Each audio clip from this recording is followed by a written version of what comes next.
ከተፈው አይደለም የሚባለው ፈለጠው ነው የሚባለው ሰምታን ለኔ ቴካው ያርጋ ቤት ወሰደ ከነመጥበሻው ነው ከመጥበሻው ውጪ ከነመጥበሻው ላንተ ነው ለራሱ ይዞት ይድ አዲሱ የምርጦች ሁሉ ምርጡ ገበታ እነሆ 2.6 ሚሊዮን ብር ይዞ መጥቷል አረ ገና ከመጀመሪያው ክሬሙን ደፋው እኮ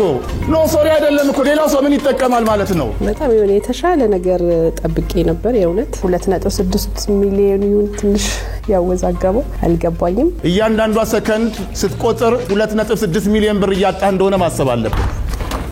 እርጥብ የምትሰራ ነው የምትመስለው ዲፍራየሩን ይዘው ተናንቀዋል አለ አይ በእርጥብ ልትወዳደር አሰብክልኝ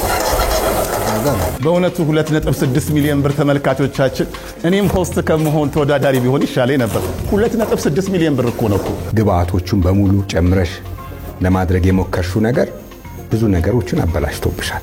ብታስቢው ኖሮ ይሄ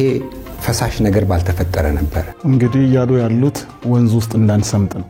አሷን እኮ በጣም ማሳጅ አረካት አዎ ቅመም ያረኳት እንዳትነሳ ወጥርታ እንዳትመጣ ችግር እንዳይፈጠሽ ፕሌት ማግኘት አልችልም ማጠብ ትችላለህ ተተጠቀምክበት በሌላ ነበር መዘፍዘፍ የነበረብህ ወይስ እኔ እንዳጥብልህ ትጠብቃለህ you are running out of time የውል 4 ሰዓት ካላቀረብ ዲስኳሊፋይድ ነው የቀረህ 1 ደቂቃ ከ50 ሰከንድ ብቻ ነው በእጅ ሁሉ ገብተህ ማስቀመጥ ጀመርክ መጨረሻ ላይ ስላስቀረው እንጂ እሱን ብትሰጠኝ ኖሮ አልቀምሰው ፓይናፕል ስትከትፍበት የነበረው መንገድ እኔ አይቼውም አላውቅም ዛፍ የምትቆርጥም ትመስላለህ ይላል